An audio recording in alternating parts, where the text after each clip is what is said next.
Hello बच्चों, आज हम करेंगे chapter second class ninth is matter around us pure. Science class का सेकंड चैप्टर है आपकी बुक के अंदर। ये is matter around us pure, क्या हमारे आसपास जो वस्तुएं होती हैं, जो हमारे पदार्थ होते हैं, क्या वो प्योर होते हैं। जैसे आपने लिखा हुआ देखा होगा कि घी प्योर है, दूध आपका प्योर है, प्योर दूध, pure milk, pure butter, pure घी। तो क्या ये चीज़ें सच में प्योर होती हैं? तो अगर हम एक लेमन लैंग्वेज में, एक कॉमन आदमी की सेंस में बोलें तो वो उस सेंस में एकदम प्योर होती है। मगर एज़ पर साइंस, साइंस कहता है कि प्योर चीज़ की एक डेफिनेशन थोड़ी अलग होती है और इम्प्योर की अलग होती है। जैसे अगर हम पानी की बात करते हैं तो पानी हम बोलते हैं कि प्योर वाटर है, मगर साइंस की लैंग्वेज में बोले तो पानी क्या है, H2O, उसमें हाइड्रोजन और ऑक्सीजन दोनों चीज़ मिली हैं। जो आपका घी होता है, कहने को वो घी प्योर है, ठीक है, मगर उस घी के अंदर कितनी चीज़ें मिली होती हैं, उसमें ऑयल भी होते हैं, फैट्स होते हैं, ठीक है, और बहुत सारी चीज़ें उसके अंदर इंक्लूडेड होती हैं। तो इस तरीके से जो हमारा साइंस है वो चीज़ों को, प्योरिटी को, अलग चीज़ों को डिफाइन करता है। तो उसके पहले सबसे पहले हम आएंगे कि हमारा मैटर क्या होता है। ये हम ऑलरेडी पिछले चैप्टर में कर चुके हैं कि कोई भी वस्तु जो है, वो कोई भी चीज़ अगर किसी चीज़ से मिलके बन रही है तो वो हमारा मैटर ही होता है। जो भी हमारे आसपास, हमारे सराउंडिंग में कोई भी चीज़, जैसे प्लास्टिक हो गया, मेटल हो गए, नॉन मेटल हो गए, कोई धातु हो, मतलब कोई धातु हो गई, कोई ईंट है, पत्थर है, लकड़ी है, सब चीज़ें जो भी चीज़ बनी है वो इन्हीं चीज़ों से, मिक्सचर से बनी होती है। और मैटर की तीन चीज़ें हमने पढ़ी थी। मैटर तीन तरीके से पाया जाता है, सॉलिड, लिक्विड और गैस की फॉर्म में, ठीक है। तो अब हम पढ़ते हैं कि क्या हमारे आसपास की जो चीज़ें हैं वो प्योर होती हैं या नहीं होती हैं। तो देखो, प्योर सब्सटेंस हम साइंस की लैंग्वेज में किसको बोलते हैं? प्योर सब्सटेंस दो तरीके से मिलते हैं हमको, एक होता है एलिमेंट और दूसरा होता है कंपाउंड। तो आपका एलिमेंट क्या होता है? Which can not be broken into simpler substances, जिसको हम उससे ज़्यादा और ज़्यादा हम नहीं तोड़ सकते हैं, जो है वही है। जैसे कि कॉपर है तो कॉपर अपने आप में कॉपर है। ऑक्सीजन है, ऑक्सीजन को हम और नहीं अलग कर सकते, ऑक्सीजन अपने आप में एक प्योर सब्सटेंस हो गया, ठीक है। हाइड्रोजन क्या है? वो प्योर सब्सटेंस हो गया। तो ये हमारे एलिमेंट है, ठीक है। एलिमेंट जो अपने आप में एक सिंगल फेज में हमारे को दिखाई देंगे, सिंपल सब्सटेंस है, उससे ज़्यादा हम उसको नहीं ब्रेक कर सकते। फिर प्योर सब्सटेंस के अंदर एक और चीज़ आती है, उसको बोलते हैं हम कंपाउंड। तो कंपाउंड क्या होता है?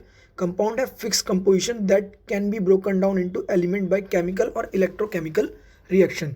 तो कंपाउंड हमारी वो चीज़ होती है जो कुछ कंपोजिशन के अंदर मिक्स होते हैं, ठीक है। जैसे हमने पढ़ा वाटर, H2O होता है, उसके अंदर H2 यानी हाइड्रोजन भी होता है और ऑक्सीजन भी होता है। शुगर C6H12O6, उसमें कार्बन, हाइड्रोजन और ऑक्सीजन सारी चीज़ें होती हैं। सॉल्ट NaCl, सोडियम और क्लोराइड भी होता है उसके अंदर, ठीक है। तो ये सब चीज़ें एक फिक्स प्रोपोर्शन के अंदर मिली हुई हैं, तो हम इसको बोलते हैं कंपाउंड।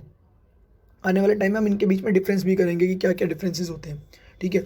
फिर अब बात करते हैं इम्प्योर सब्सटेंस क्या होते हैं। तो इम्प्योर सब्सटेंस होता है मिक्सचर, ठीक है।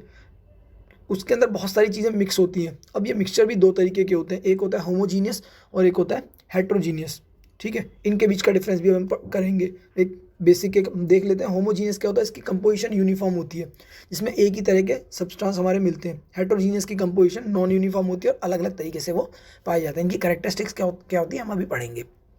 एग्जाम्पल के तौर पे बस देख लेते हैं। होमोजीनियस में क्या होगा? शुगर के अंदर वाटर मिलाया, ठीक है, या अल्कोहल के अंदर वाटर मिलाया, तो ये हमारी होमोजीनियस कंपोजिशन मिलेगी। इसका मतलब क्या है? अगर आप एक कप के अंदर शुगर और पानी को मिला लेते हैं तो आप 1 चम्मच निकालिए या 5 चम्मच निकालिए, उसकी कंपोजिशन सेम रहेगी। मगर हेट्रोजीनियस में क्या रहेगा? जैसे सैंड और शुगर है, वाटर और ऑयल है, तो उसके अंदर वाटर ऑयल के अंदर देखो, ऑयल ऊपर रहेगा, वाटर नीचे की तरफ बैठ जाएगा। सैंड और शुगर रहेगा तो उसके अंदर सैंड अलग दिख रहेगी, शुगर अलग। जब आप मिक्स करोगे, ज़रूरी नहीं कि यूनिफॉर्मली मिक्स हो, कहीं पे शुगर ज़्यादा होगा, कहीं पे सैंड ज़्यादा होगा, ठीक है। तो ये होता है हेट्रोजीनियस मिक्सचर। अब हम वापस आते हैं अपने प्योर सब्सटेंस पे। प्योर सब्सटेंस में जो हमारे पे एलिमेंट थे, वो एलिमेंट भी हम उस एलिमेंट को भी कुछ अलग अलग पार्ट्स में डिवाइड करते हैं। जैसे कि हम उसको डिवाइड करते हैं, कुछ होते हैं मेटल, कुछ होते हैं नॉन मेटल, और उन दोनों की जो कुछ प्रॉपर्टी जो दोनों की शो करते हैं उनको बोलते हैं मेटलॉइड्स, ठीक है। तो मेटल क्या होते हैं? मेटल की प्रॉपर्टीज तुम लोगों ने पहले भी कर रखी है। जैसे मेटल क्या होते हैं? मिलिएबल होते हैं, डक्टाइल होते हैं, गुड कंडक्टर ऑफ हीट और इलेक्ट्रिसिटी होते हैं। मतलब उनकी शीट्स बनाई जा सकती हैं, उनकी तारें बनाई जा सकती हैं, उनसे बिजली इजीली कंडक्ट की जा सकती है, हीट उनसे इजीली कंडक्ट हो जाती है, ठीक है। और नॉन मेटल क्या होते हैं? बिल्कुल जो मेटल के ऑलमोस्ट अपोजिट प्रॉपर्टीज शो करते हैं, उनको नॉन मेटल बोलते हैं। जैसे कि वो नॉन मिलिएबल होंगे, नॉन डक्टाइल होंगे, वो गुड कंडक्टर ऑफ हीट और इलेक्ट्रिसिटी भी नहीं होते हैं, ठीक है। हाँ, इनके अंदर कुछ ना कुछ कहीं पे आप लोगों ने पिछली क्लासेस में पढ़ा होगा कि इनमें कुछ एक्सेप्शंस भी होते हैं जो मेटल होते हैं बट वो नॉन मेटल की तरह परफॉर्म करते हैं, बट कुछ नॉन मेटल होते हैं जो मेटल की तरह परफॉर्म करते हैं। ठीक है, इसके अलावा एक कैटेगरी और आती है, उसको बोलते हैं मेटलॉइड। इनको हम सेमीकंडक्टर्स भी बोलते हैं। वो क्या होते हैं, वो कुछ प्रॉपर्टीज़ मेटल की शो करते हैं और कुछ प्रॉपर्टीज़ नॉन मेटल की तरह शो करते हैं। अब इनके एग्जाम्पल्स इंपॉर्टेंट है, याद कर लीजिएगा। जैसे मेटल में आपके आता है कॉपर हो गया, गोल्ड है, आयरन है। नॉन मेटल में सल्फर, ऑक्सीजन है। और जो सेमीकंडक्टर या मेटलॉइड्स होते हैं इसमें क्या आता है, सिलिकॉन, बोरॉन, आर्सेनिक। ठीक है, इसके बाद देखिए अब हमारे आते हैं कंपाउंड्स। ठीक है, कंपाउंड्स हमारे क्या रहते हैं, कंपाउंड हमारे होते हैं, compound is a pure substance made up of 2 और मोर element combined chemically in a definite ratio. जैसा कि अभी हमने देखा था ना, कंपाउंड के अंदर हमने पढ़े थे क्या, वाटर, शुगर और सॉल्ट, इसके एग्जाम्पल देखे थे हमने। तो ये क्या है, एक ये प्योर सब्सटेंस ही होते हैं, मगर इनके अंदर क्या होता है, कुछ एलिमेंट्स केमिकली एक डेफिनेट रेशो में मिले होते हैं। तो इनकी कैरेक्टरिस्टिक्स बहुत इंपॉर्टेंट है।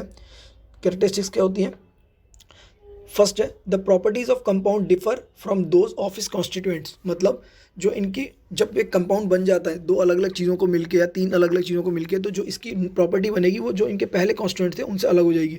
जैसे हाइड्रोजन और ऑक्सीजन, उनकी प्रॉपर्टीज़ अलग अलग है, मगर जब मिक्स हो जाता है वाटर बन जाता है तो उसकी प्रॉपर्टी अलग होगी। ठीक है, सोडियम और क्लोरीन दोनों की प्रॉपर्टीज़ अलग हैं, पर जब वो मिक्स होकर सोडियम क्लोराइड बनेगा तो वो सॉल्ट की तरह बिहेव कर रहा होगा।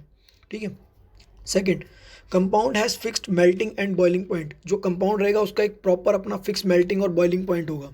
और compound is a homogeneous substance. जो कंपाउंड होगा एक होमोजीनियस सब्सटेंस होगा, ना कि हेट्रोजीनियस। होमोजीनियस मतलब जैसे पानी है H2O, तो वो जहाँ से भी आप लेंगे वो H2O ही निकलेगा, उसमें वाटर के कॉन्स्टेंट होंगे। ऐसा नहीं कि H2O की जो कंपोजिशन है वो बदल जाएगी। ठीक है, जो NaCl है वो NaCl ही रहेगा, ये नहीं कि सोडियम या क्लोराइड की जो कंपोजिशन है वो चेंज हो जाएगी। Next is constant element can be separated by chemical process. हाँ, एक चीज़ ये रहता है कि जो इसके कॉन्स्टेंट पार्टिकल्स हैं तो इनको हम केमिकल प्रोसेस से अलग कर सकते हैं। जैसे वाटर है, उसको अगर हम बॉईल करते हैं या एक कुछ प्रोसेस रहेंगे केमिकली, तो हम हाइड्रोजन ऑक्सीजन को उससे अलग कर सकते हैं। सोडियम क्लोराइड है, उसको केमिकली हम केमिकल प्रोसेस सोडियम और क्लोरीन को अलग करके निकाल सकते हैं। तो ये हमारी कंपाउंड की करेक्टरिस्टिक्स होती हैं। इसी तरीके से जो हमारे मिक्सचर होते हैं, मिक्सचर क्या बताए थे मैंने कि मिक्सचर होते हैं, it is made up of 2 और मोर एलिमेंट्स और compound mixed in ratio, any ratio और प्रोपोर्शन। तो ये किसी भी रेशो में हो सकते हैं, किसी भी प्रोपोर्शन में होते हैं। दो या दो से ज़्यादा कंपाउंड आपस में जब मिलते हैं तो एक मिक्सचर को बनाते हैं। मिक्सचर भी हमारे दो तरीके के होते हैं। ठीक है, एक होता है हेट्रोजीनियस और होमोजीनियस। इसका डिफरेंस अभी हम करेंगे।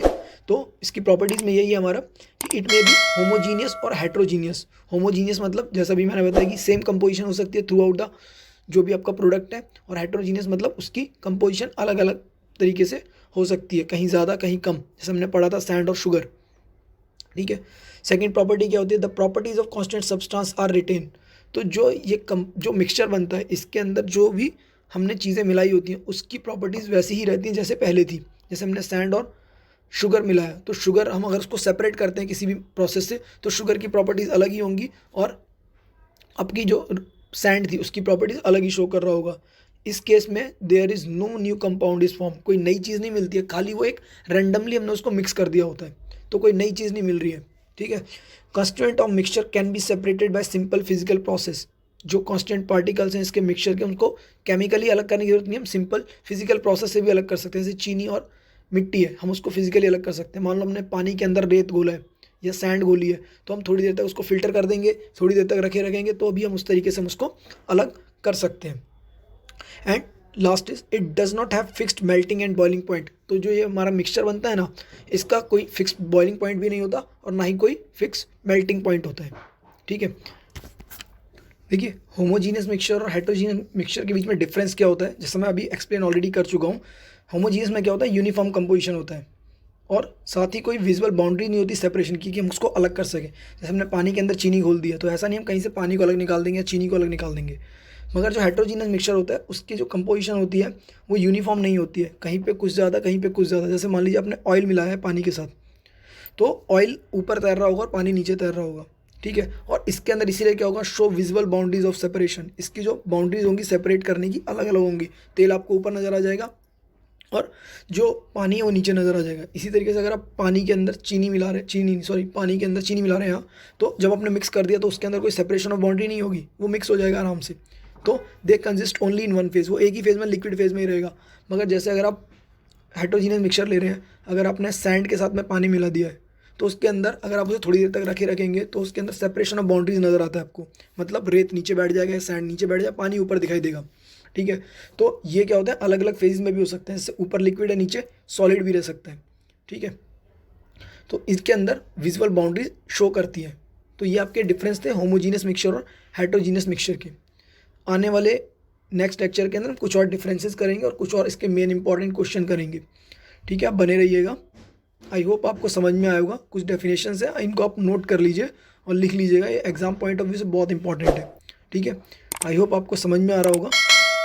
ए फॉर एजुकेशन चैनल से जुड़ने के लिए आपका बहुत बहुत धन्यवाद। Thank you.